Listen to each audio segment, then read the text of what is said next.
কাঁঠাল গাছের কাঁঠালের ছিদ্রকারী পোকা অনেকখানি ক্ষতি করে থাকে কাঁঠালের। কখনো কখনো কাঁঠালের বাজার মূল্য একেবারে শেষ করে দেয়। অনেক সময় ফলন একেবারেই হয় না, মুচিগুলো ঝরে পড়ে, কাঁঠাল একটু বড় হলেই ঝরে পড়ে।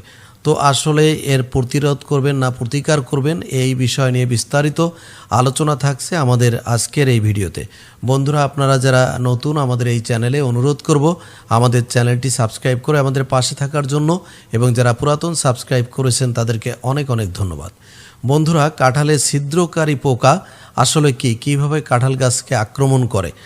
স্ত্রী মথ, অর্থাৎ এই পোকার স্ত্রী মথ সেটি কী করে, কচি ফল এবং কাণ্ডে ডিম পাড়ে। ডিম পাড়ার পর এই ডিম থেকে যে সূক্ষ্ম কীট বের হয় সেটি কিন্তু কাঁঠালের কচি অংশ খেয়ে ভিতরে ঢুকে যায় এবং কাঁঠালের ক্ষতি করে থাকে।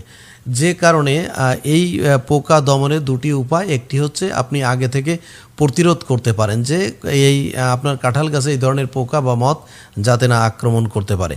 আর যদি আক্রমণ করে ফেলে তাহলে আপনার কিছু করণীয় আছে, কিভাবে আপনি এই মথের আক্রমণ থেকে রক্ষা পাবেন সে বিষয় নিয়ে। তো আমরা আগে প্রতিরোধের কথাই বলি, কারণ প্রতিরোধটা কিন্তু সবচেয়ে ভালো। যদি প্রতিরোধ করতে পারেন তাহলে কিন্তু আর কখনো আপনার এই ধরনের সর্বনাশ হবে না।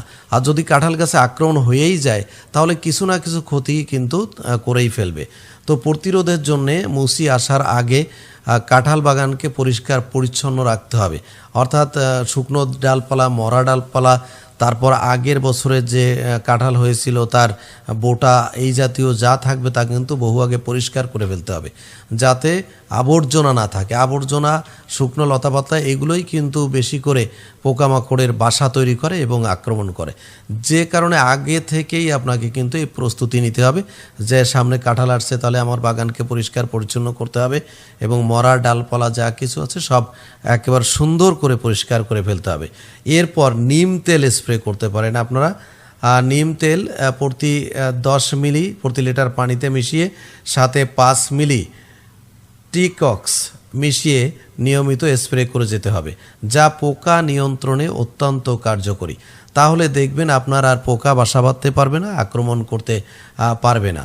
আর যদি আক্রমণ করেই ফেলে তাহলে আপনি কি করবেন? তাহলে অবশ্যই সাইপারমেথ্রিন গ্রুপের ওষুধ রয়েছে, যা 2 মিলি প্রতি লিটার পানিতে মিশিয়ে আপনি স্প্রে করতে পারেন। এছাড়া ডাইমেথয়েড গ্রুপের ওষুধ আপনারা কীটনাশক, যেটাকে আমরা বলি, ফুড পাম্পের সাহায্যে প্রয়োগ করতে পারেন। তো এইভাবে আপনি আপনার কাঁঠাল বাগানকে রক্ষা করতে পারেন। তো আশা করছি আপনারা, যদি এখন কারো গাছে আক্রমণ হয়ে থাকে তাহলে অবশ্যই আপনি কীটনাশক প্রয়োগ করবেন। আর প্রতি বছর ভালো ফল পেতে গেলে, আমরা কিন্তু প্রত্যেক ভিডিওতে বলে থাকি, যদি ভালো কিছু ফসল পেতে চান তাহলে পরিচর্যার কোনো বিকল্প নেই। তো এবছর কাঁঠাল হয়ে গেল, আপনার বাগানকে পরিষ্কার পরিচ্ছন্ন করে রাখতে হবে পরবর্তী বছর যেন ভালো ফসল পাওয়া যায়। তো আশা করছি বন্ধুরা, আজকের ভিডিওটি আপনাদের অনেক উপকারে আসবে। সবাইকে অনেক অনেক ধন্যবাদ। আমাদের ভিডিওটি যদি ভালো লেগে থাকে তাহলে লাইকস এবং কমেন্টস করতে ভুলবেন না।